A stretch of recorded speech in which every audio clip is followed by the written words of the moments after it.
Ladies and gentlemen, welcome to another episode of the Authentic Sound podcast. While Stefan is waving at you, I can introduce a little bit the topic because we prepared like an awesome episode for you. Today we are going to have a hardcore single beat test. And for those of you who are new and say what single beat is, of course, a way of using the metronome, which is our modern way of using the metronome. And we here believe, and actually we have a lot of evidence, that the metronome in the 19th century with the majority of composers was used in a different way, like a pendulum today is still used by people are dealing with physics, so you do not count every swing individually, but the two swings together. Anyways, that results, of course, in a completely different tempo, also different tempo culture, which in the case of Chopin, because that's the composer we are going to deal with today, is sometimes a little bit, debated and with a high temperature, I would say.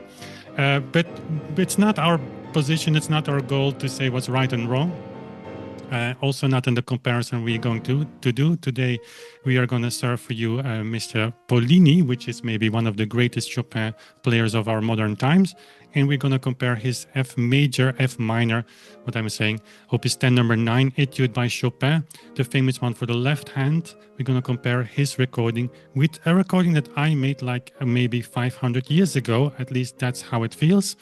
A recording that I played still when the famous Fritz pianoforte, on which we are making all these recordings today, was not even present. So you're going to see me in my previous life. And again, it's not to say what's right and wrong, because Pollini is performing the Chopin in an incredible way.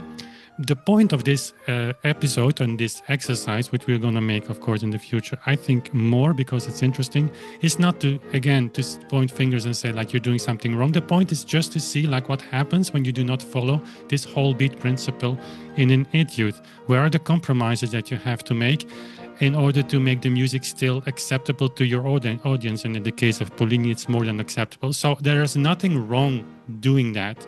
The only goal that we have is to search for what is the authentic idea, what was originally Chopin's intention with this composition, and that's all we want to do. And then it's up to you as a listener to choose for the recordings that you choose, or to as a player to go in the direction you want, what direction you want to follow once we have solved that. Okay, that as an introduction. Stefan, did I forget something? No. That's good. The introduction was more than long enough, as usual. Yeah, so there are also the elements of the project and the principles that we're going to talk about, of course, that we have to explain a little bit, and to bring the listener or the viewer on speed. You know, these podcasts are recorded also with video in case you listen to them on Substack. You can upgrade your subscription. If you do so, you support also these podcasts, because we have huge plans for the future. But for now, let's go to Mr. Pollini and Mr. Winters, because those will be thrown in the same basket today. Yeah, I mean, we have two world famous pianists, one by the way he plays and the other one by the way he plays. All jokes apart, yes. Yeah, I mean, you are world famous in a sense, but of course in a different way. Infamous, you could say. Yeah, and not world famous, which it was true. And why? That's actually not true. I mean, it depends on how you define world famous, but people all around the world know you. That's how I would categorize world famous. Doesn't mean that everyone that you stop on the street knows you, but probably more people than you would like. That's an interesting definition of being world famous. So that means that you just find a contact in different parts of the world, and then you can describe yourself as world famous. No, it's absolutely not to compare myself, even not as a musician, to Pollini. I mean, I have memories of it. Actually, when he released the Chopin Etudes, I was very young. It was in the 80s, if I not believe, but these Chopin Etudes was like a shockwave throughout the musical world, because he set a new standard. And still today, the standard of his performance is it's not that we have recordings that quote unquote improved his recordings of Chopin. I think the opposite is true, that still Pollini is served as the benchmark for many new pianists too. Of course, everybody tries to play it a little faster. And the more I open my mouth, the more people are trying to play it even faster to prove me wrong. But in the case of Chopin, that's very difficult. But even in the historically informed performance practice, because you could say like, why did we choose Pollini as a recording? The things that Pollini does, and he's not unique for that. People before him did make these compromises in tempo fluctuations in the same way that as he did. But still today, even in historically informed performance practice, people are actually following that example. And that's also one of the things why people do not recognize these inconsistencies with the scores, because we are so used to that. It's ingrained in our musical memory. That's how we play Chopin. That's how this etude sounds. That's where we slow down. And we do it so much and we listen so much to these recordings that actually we don't hear anymore that it is not really what is indicated in the score by Chopin. So now let's maybe go directly into the content of the. I see you smiling, so you have probably another remark to make before we do that, right?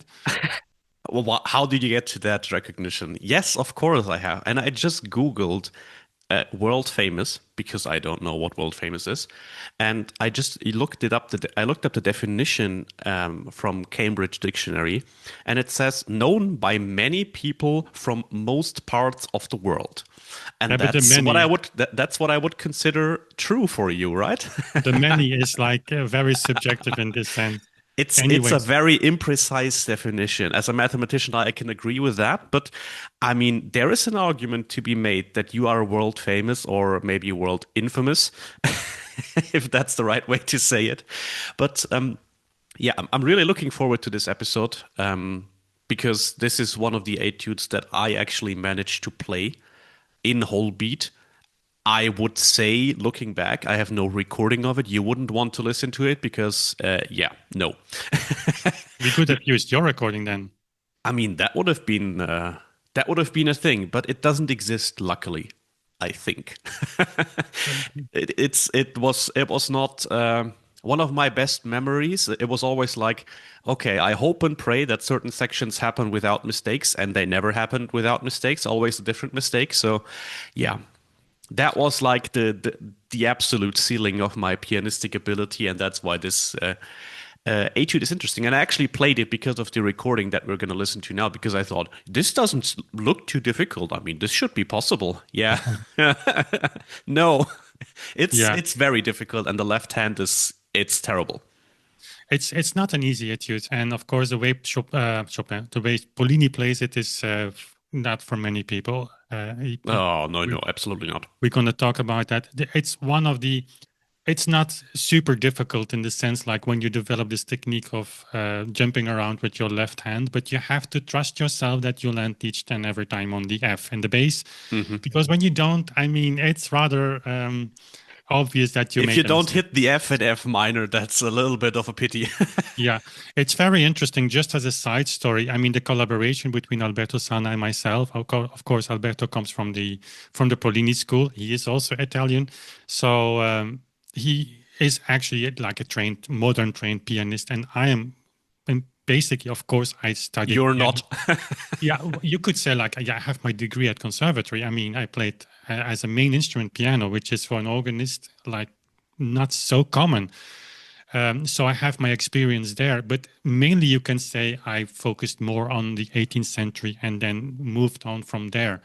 And so when I come to Mozart, Haydn, Beethoven, I always approach that from the Baroque sense. That's also what people say when they hear me play now Mozart in the recording sessions that I do for the new project. That I really think from the harmony of the bass. That's what I do. And so moving on to Chopin, the F minor prelude is like it's a Etude. shock. It's a shock when you come from the 18th century, like the opening, the widening of the hand. That's of course something new in that time.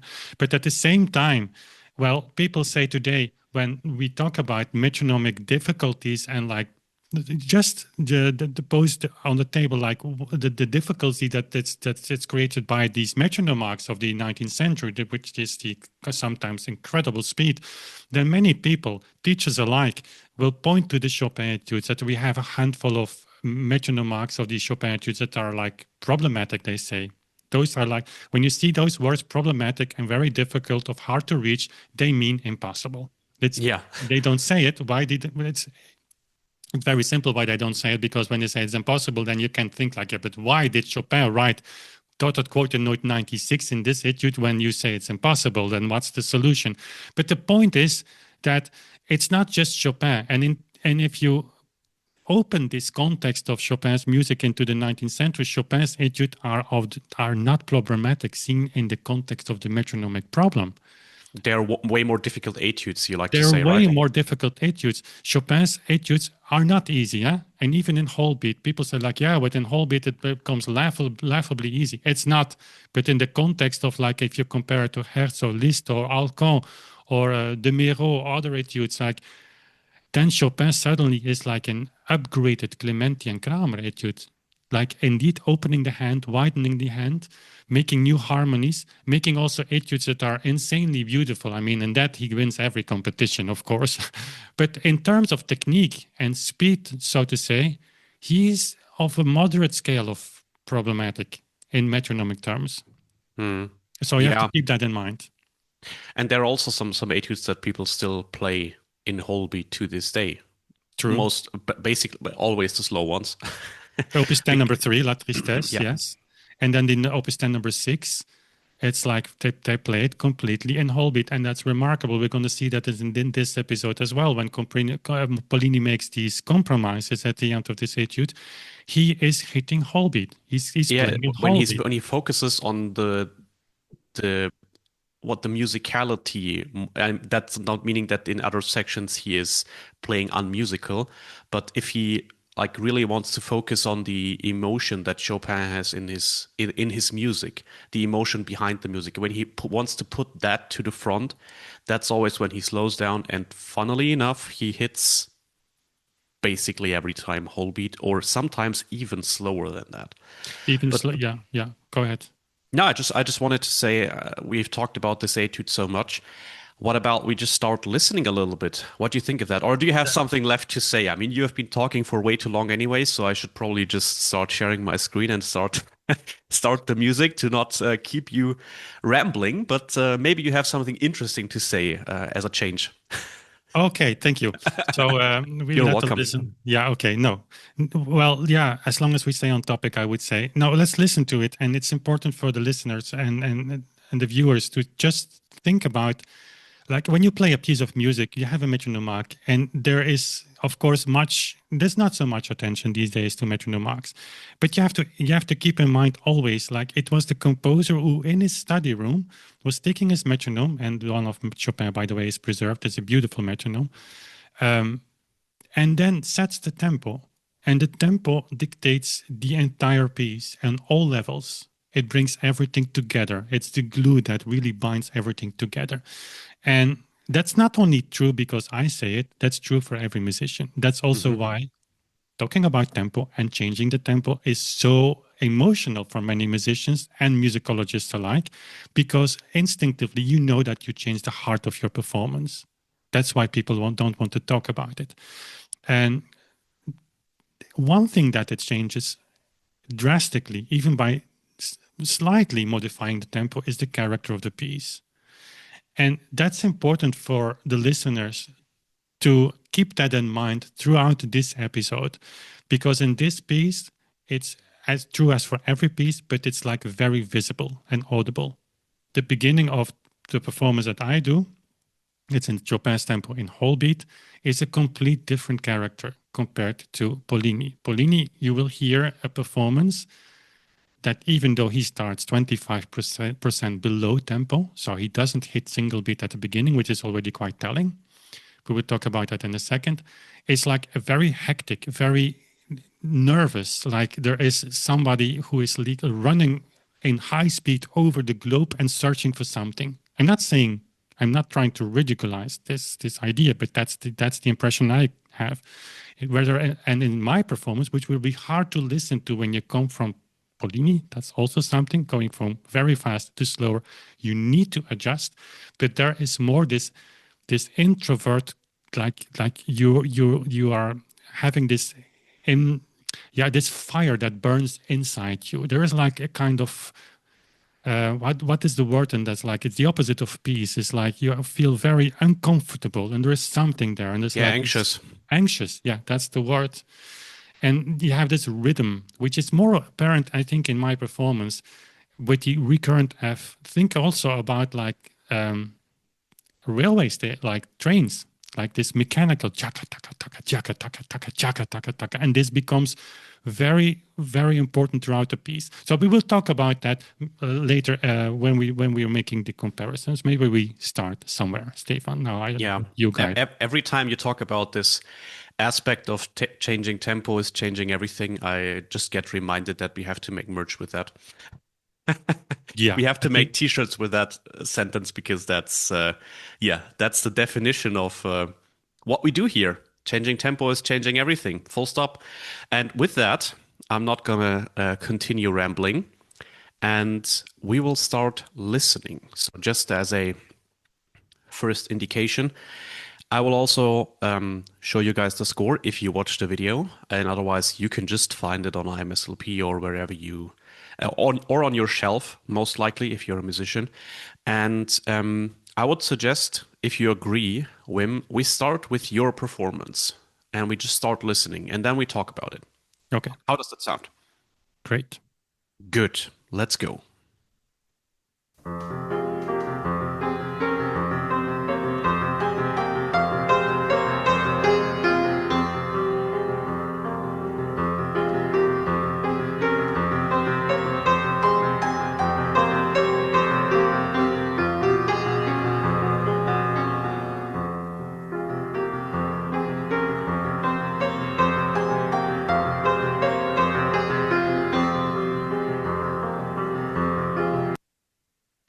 So, what do we make of that performance? If you go to the score Yes. before we go to Pollini, then you see already in bar 4, I make a slide ritardando a little bit, which is not indicated. I would not do that today anymore, but it's not much. And then you The see, recording is from 7 years ago, by the way. You in the beginning you spoke about 100 years. It's only 7, but it's a long time ago. That's what you mean. yeah, it's before Alberto actually. Actually, this recording together with the Revolutionary Etude that I played made him decide to come back to Europe and work with me together. So Yeah. it gave the answers to him. And of course, we developed together, like also New Vision. Also, the recording of Alberto, which you will get at the end of this episode, has some elements that he might do a little different, but it's very nuanced. But you see in bar 8, Chopin indicating a ritardando and then a tempo. So there I also make a ritardando and a tempo. And if we're going to listen to Pollini, he is going to make a ritardando in bar 4 even more and in bar 3 because, of course, his beginning speed is much higher. He plays the etude in dotted quarter note 74, at least the beginning. And the end piece is indicated dotted quarter note 96. So that's very important to notice because people sometimes say, like, with Chopin, you have a lot of rubato and you can do whatever you want. That was actually the thing that my teacher in Amsterdam said to me. He studied in Poland. And when you study in Poland, you You're a Chopin expert by yeah, definition, right? just I go mean, there and then genetically, then you're modified. I'm joking a little bit, but today it's like, and I can understand because Chopin, of course, is Chopin.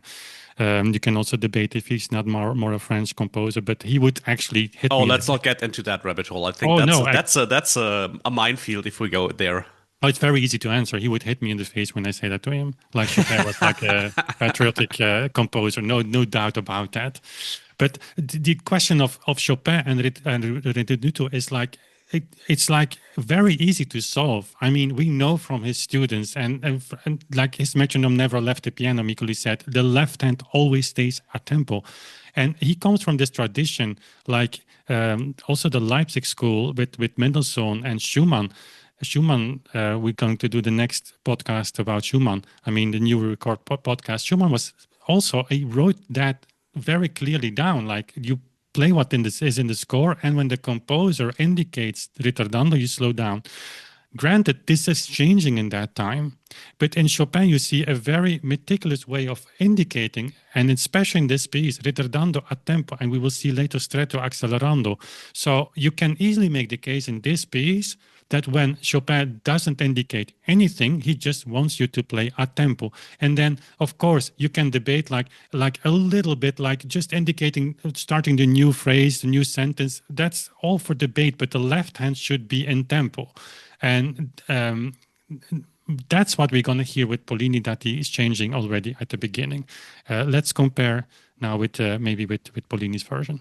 Okay. Okay. I will play until the second ritardando from yours, and then we can switch over directly with no interruption.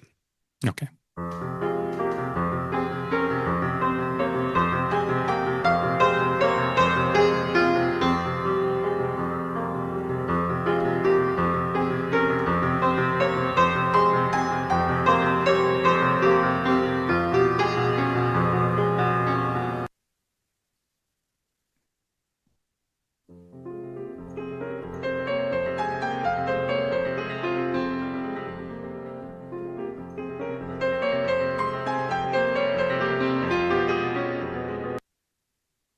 That's quite a difference.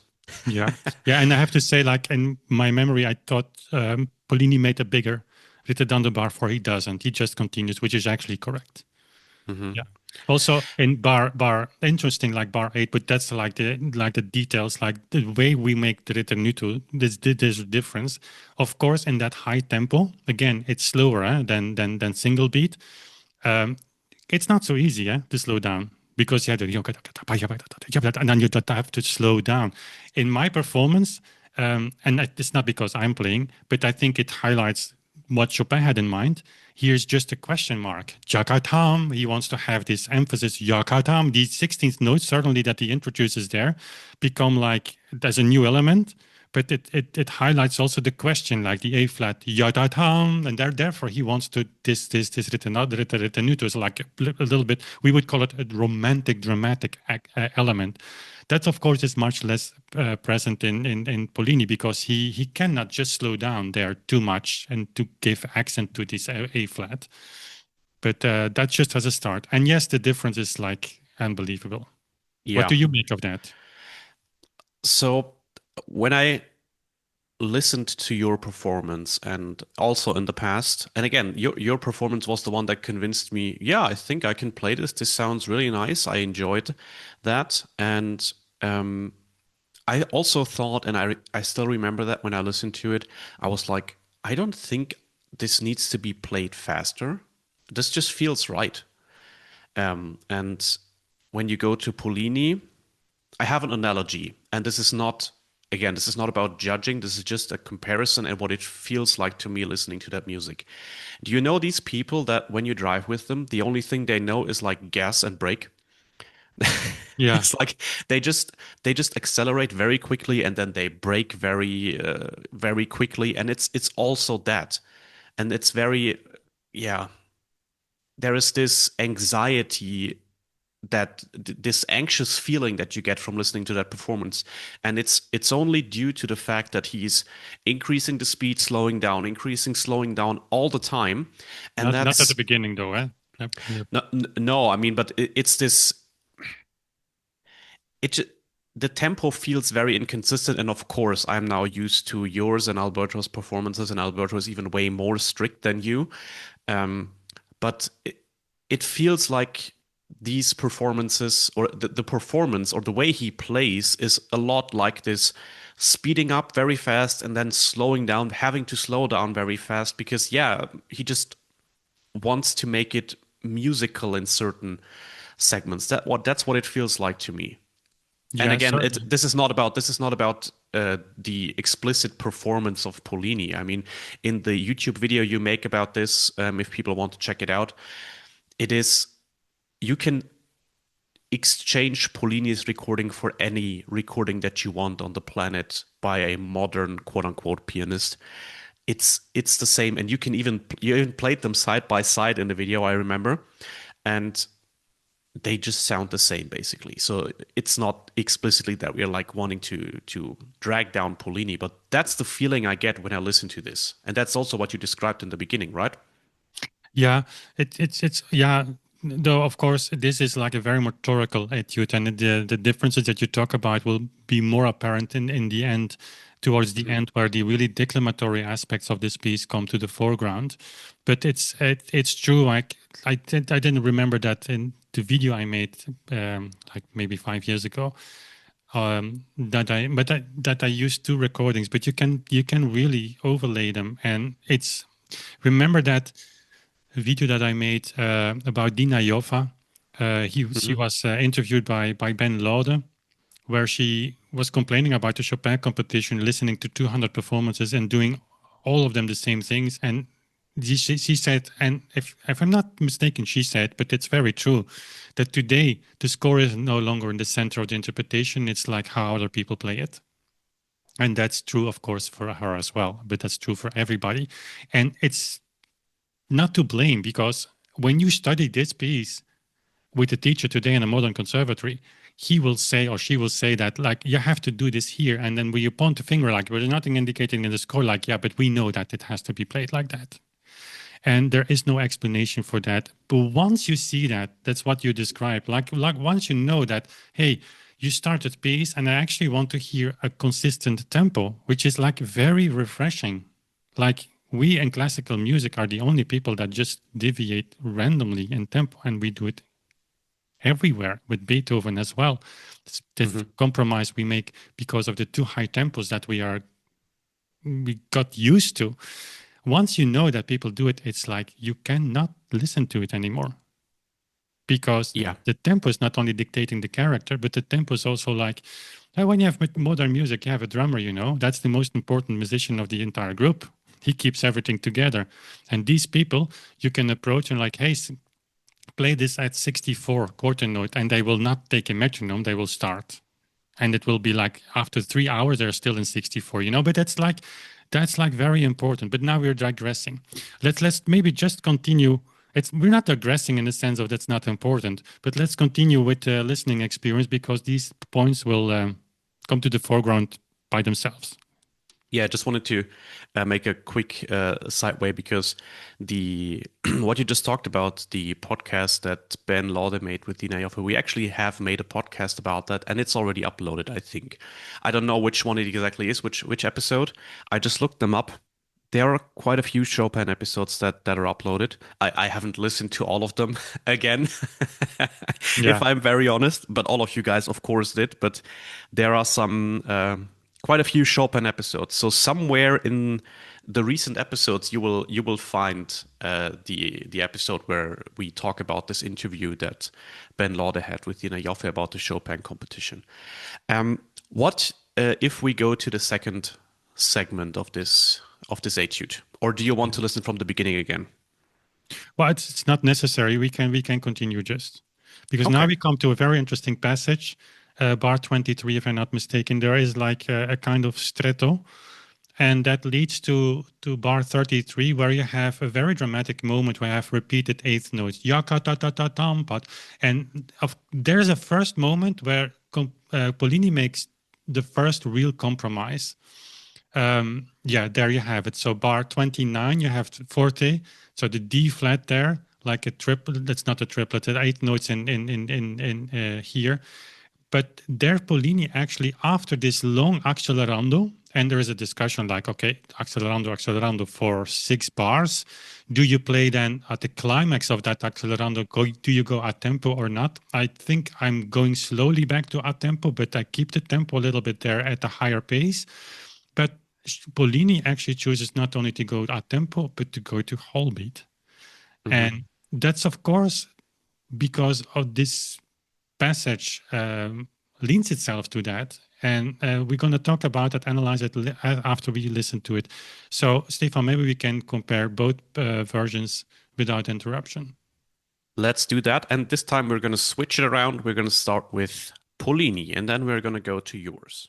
If you like this podcast, the beginning of this podcast, and you want to listen to the full episode, go over to Substack. There's a link in the description box. Subscribe to Substack, because then you have the full audio version of this podcast. If you want to have the video version, there's also a possibility on Substack to subscribe for $5 per month. Or you can have also the video podcast and support the entire project on our Patreon site. Links to all of these platforms below. Thank you for watching. Thank you for being here.